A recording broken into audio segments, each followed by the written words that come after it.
Tahukah kamu, ada seorang hamba Allah yang begitu istimewa hingga seorang nabi besar seperti Musa diperintahkan untuk belajar darinya. Bukan karena Musa kekurangan ilmu, tetapi karena Allah ingin menunjukkan bahwa di atas setiap orang yang berilmu, masih ada ilmu Allah yang jauh lebih luas. Sosok itu dikenal sebagai Nabi Khidir. Namanya selalu dikaitkan dengan kisah-kisah penuh misteri. Siapakah sebenarnya Nabi Khidir? Mengapa beliau melubangi sebuah kapal, membunuh seorang anak kecil, lalu memperbaiki tembok di sebuah desa tanpa meminta upah sedikit pun? Semua tindakan itu tampak salah di mata manusia, tetapi ternyata menyimpan hikmah yang luar biasa. Inilah kisah lengkapnya. Suatu hari, Nabi Musa sedang menyampaikan nasihat kepada kaumnya. Beliau dikenal sebagai salah satu nabi yang menerima wahyu langsung dari Allah dan memiliki kedudukan yang sangat mulia.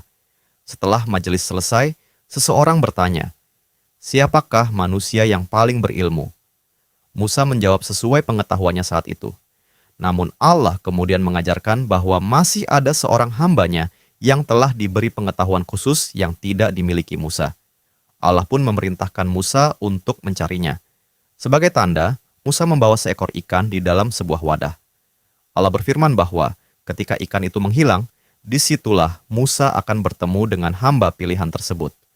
Musa berangkat ditemani seorang pemuda yang setia mendampinginya. Mereka menempuh perjalanan yang panjang hingga tiba di sebuah batu besar di pertemuan dua lautan. Karena lelah, keduanya beristirahat. Tanpa mereka sadari, terjadi sesuatu yang sangat aneh. Ikan yang mereka bawa tiba-tiba hidup kembali. Ikan itu melompat keluar dari wadah, lalu berenang menuju laut dengan cara yang menakjubkan. Namun, pemuda yang menyaksikan peristiwa itu lupa menceritakannya kepada Musa. Mereka pun melanjutkan perjalanan hingga merasa sangat kelelahan. Saat itulah sang pemuda baru teringat. Ia berkata bahwa ikan tadi telah menghilang secara ajaib ketika mereka beristirahat di dekat batu besar. Musa langsung memahami bahwa itulah tanda yang dijanjikan Allah. Keduanya segera kembali ke tempat semula. Di sanalah Musa bertemu dengan seorang hamba Allah yang dipenuhi rahmat dan telah diajarkan ilmu dari sisinya. Dialah Khidir. Dengan penuh hormat Musa berkata, "Bolehkah aku mengikutimu agar engkau mengajarkan kepadaku sebagian ilmu yang telah Allah ajarkan kepadamu?" Khidir tidak langsung menerima. Beliau berkata, "Sesungguhnya engkau tidak akan sanggup bersabar bersamaku. Bagaimana mungkin engkau dapat bersabar terhadap sesuatu yang belum engkau ketahui hakikatnya?" Musa menjawab dengan penuh keyakinan, "Insya Allah engkau akan mendapatiku termasuk orang yang sabar, dan aku tidak akan membantah perintahmu." Khidir akhirnya mengizinkan Musa ikut bersamanya, tetapi dengan satu syarat. "Jangan bertanya tentang apapun yang kulakukan, sampai aku sendiri menjelaskan kepadamu." Musa menyetujuinya. Perjalanan pun dimulai. Tidak lama kemudian mereka bertemu dengan para pemilik kapal yang baik hati. Tanpa meminta bayaran, mereka mengajak Musa dan Khidir menumpang. Namun ketika kapal sedang berlayar, Khidir justru mencabut salah satu papan hingga kapal itu bocor. Musa sangat terkejut. "Apakah engkau hendak menenggelamkan penumpangnya?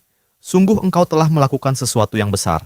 Khidir hanya mengingatkan, "Bukankah sejak awal aku telah mengatakan bahwa engkau tidak akan sanggup bersabar?" Musa pun menyesal. Ia meminta maaf karena lupa pada janjinya dan memohon agar perjalanan dilanjutkan. Khidir mengabulkannya. Mereka kembali berjalan. Di tengah perjalanan, mereka bertemu dengan seorang anak laki-laki. Tanpa diduga, Khidir mengambil nyawa anak tersebut atas perintah Allah. Musa kembali tidak mampu menahan diri. "Apakah engkau membunuh seorang yang tidak bersalah? Sungguh ini adalah perbuatan yang sangat mengerikan." Sekali lagi Khidir mengingatkan janji Musa. Musa merasa sangat bersalah. Ia berkata, "Jika setelah ini aku bertanya lagi kepadamu, maka jangan lagi izinkan aku mengikutimu." Khidir menerima permintaan itu. Mereka melanjutkan perjalanan hingga tiba di sebuah negeri. Penduduk negeri itu terkenal sangat pelit. Musa dan Khidir meminta makanan sekadar untuk menghilangkan lapar, tetapi seluruh penduduk menolak menjamu mereka. Saat hendak meninggalkan desa itu, Khidir melihat sebuah tembok tua yang hampir roboh. Anehnya, beliau justru memperbaiki tembok tersebut hingga berdiri kokoh kembali. Melihat itu, Musa berkata, "Seandainya engkau mau, tentu engkau bisa meminta upah atas pekerjaan itu." Inilah pertanyaan ketiga. Khidir pun berhenti. Beliau berkata, "Inilah saat perpisahan antara aku dan engkau." Kemudian, Khidir mulai menjelaskan rahasia di balik semua peristiwa yang selama ini membuat Musa bingung tentang kapal yang dilubangi. Kapal itu milik orang-orang miskin yang bekerja di laut. Di depan mereka ada seorang penguasa zalim yang merampas setiap kapal yang masih utuh. Karena itu, kapal tersebut sengaja dibuat memiliki cacat kecil agar tidak dirampas. Kerusakan kecil justru menyelamatkan seluruh harta mereka. Lalu, mengenai anak yang dibunuh, Allah mengetahui bahwa ketika dewasa, anak itu akan menyeret kedua orang tuanya yang beriman ke dalam kesengsaraan dan kekafiran. Allah berkehendak menggantinya dengan anak lain yang lebih baik, lebih suci, dan lebih berbakti kepada kedua orang tuanya. Kemudian tentang tembok yang diperbaiki. Di bawah tembok itu tersimpan harta milik dua anak yatim. Ayah mereka adalah seorang yang saleh. Jika tembok itu roboh sekarang, penduduk yang tamak bisa menemukan dan mengambil harta tersebut. Karena itu, Allah memerintahkan Khidir memperbaikinya agar harta itu tetap aman hingga kedua anak tersebut dewasa dan mampu mengambilnya sendiri. Setelah menjelaskan semuanya, Khidir berkata bahwa semua itu bukanlah tindakan yang dilakukan atas keinginannya sendiri, melainkan berdasarkan petunjuk dari Allah. Musa akhirnya memahami bahwa ada banyak rahasia takdir yang tidak dapat dipahami manusia pada saat kejadian itu berlangsung. Apa yang tampak sebagai musibah bisa menjadi penyelamat. Apa yang tampak sebagai kehilangan bisa menjadi bentuk kasih sayang Allah. Dan apa yang tampak tidak adil bisa jadi merupakan bagian dari rencana Allah yang jauh lebih besar daripada yang mampu dipahami manusia. Kisah Nabi Musa dan Nabi Khidir bukan sekadar cerita tentang dua orang saleh yang melakukan perjalanan bersama. Kisah ini mengajarkan bahwa manusia hanya melihat sebagian kecil dari kehidupan, sedangkan Allah mengetahui seluruh awal, tengah, dan akhirnya.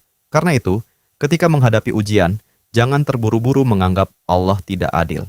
Boleh jadi, di balik peristiwa yang paling menyakitkan, Allah sedang mempersiapkan kebaikan yang belum mampu kita lihat. Dan itulah pelajaran terbesar dari perjalanan Nabi Musa bersama Nabi Khidir. Ilmu manusia memiliki batas, tetapi hikmah Allah tidak pernah terbatas.